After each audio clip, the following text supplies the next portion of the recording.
If you like a crazy wedding story, then strap on in, because these are the top 10 unholy marriage traditions in history.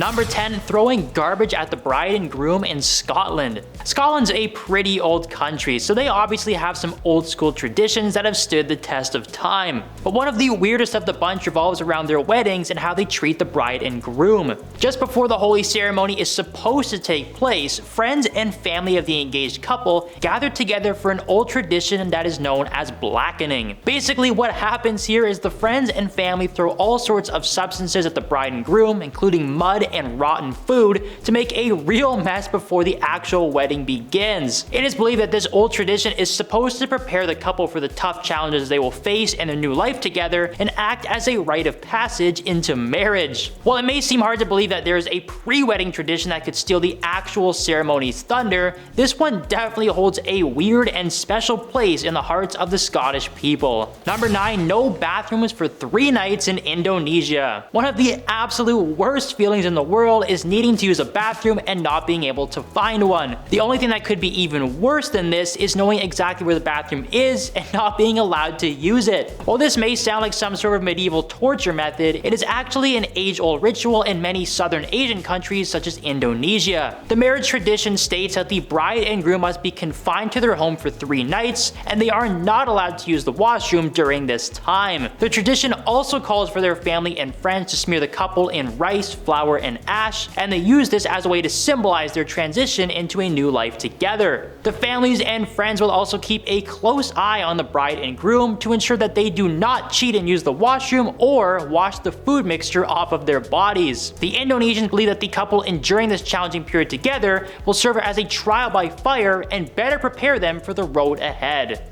Number 8, mass kissing in Sweden. Okay, so to some people, this may not sound like such a bad idea when you first hear it, but when you consider that it involves a bunch of men kissing the bride-to-be, it does sound a little bit unholy in the eyes of a traditional wedding ceremony. However, these Swedish people have decided that if the groom ever leaves the room during the ceremony, then the male guests who are attending the wedding are free to kiss the bride as many times as they like until the groom returns. This definitely seems a bit out of the ordinary, but it's regarded as a lighthearted joke to keep the wedding fun and laid back. And if you thought the bride was the only one who could be a target of the kissing mania, then you would be wrong. As it turns out, the bride also has an action that can set off a total frenzy at the wedding. If she gets up from her seat at any point during the ceremony, then the female guests are allowed to kiss the groom until the bride returns to her seat. There probably aren't too many countries around the world where this would be accepted, but Sweden has fully embraced the kissing tradition. Number 7, beating the groom's feet in South Korea. This one is probably just as painful as it sounds. After the wedding ceremony has completed and the newlyweds have started their new life together, the groom's first taste of married life is getting his feet absolutely destroyed by a whole host of painful objects. In South Korean culture, the groom's family and friends will tie his ankles together after the wedding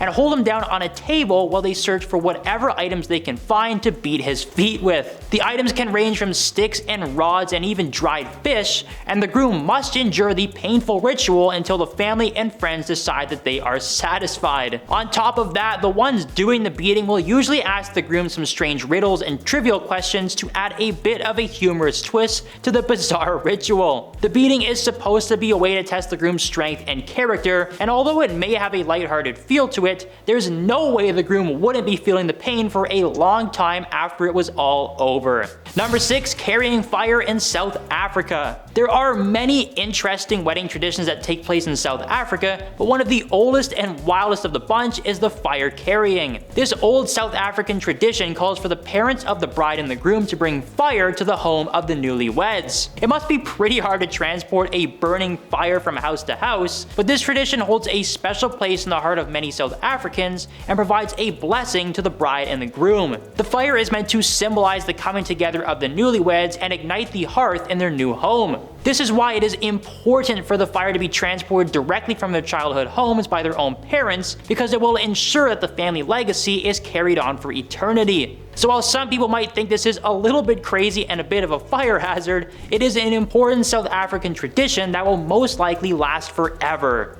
Number 5, saws for the newlyweds in Germany.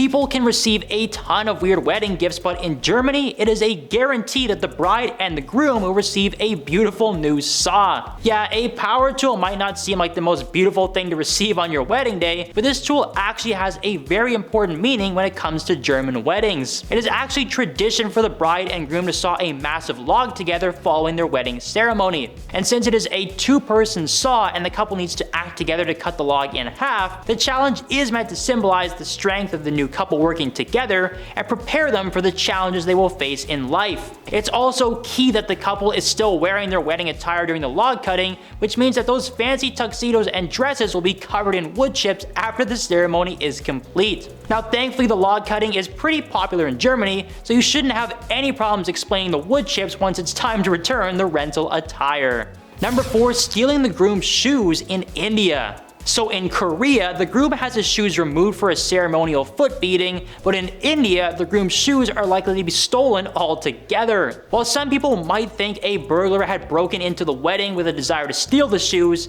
it turns out the real culprits are actually the bride's female friends. It's not really known how this bizarre prank started in the first place, but this is a fairly common and humorous tradition that occurs at Indian weddings. If the groom does not keep a watchful eye on his shoes before the ceremony takes place, there's a good chance they will go missing. The friends will hide the shoes from the groom, who has two options for getting them back. He can either go hunting for them himself and hope he finds them before the ceremony begins, or he can bribe the girls to tell him where they hid the shoes. Considering how embarrassing it would be to show up to your own wedding with no shoes on, your safest bet would probably be to just pay the girls immediately and find out where they hid the shoes. Number 3, the gift of teeth in Fiji. If that one sounds weird to you, that's because it is. Thankfully, it's not human teeth that are being gifted at weddings in Fiji, but it is actually a sperm whale tooth. Before a groom can even think about advancing to the wedding ceremony in this country, he must first ask permission from the father of the bride-to-be. However, just asking for the father's blessing is not enough, and a grand gesture must also be made for the groom to earn the respect of his potential father-in-law. A traditional proposal on the island of Fiji involves the groom and his family presenting the bride's father with a giant tooth from a sperm whale, as this is considered a sacred item in the nation.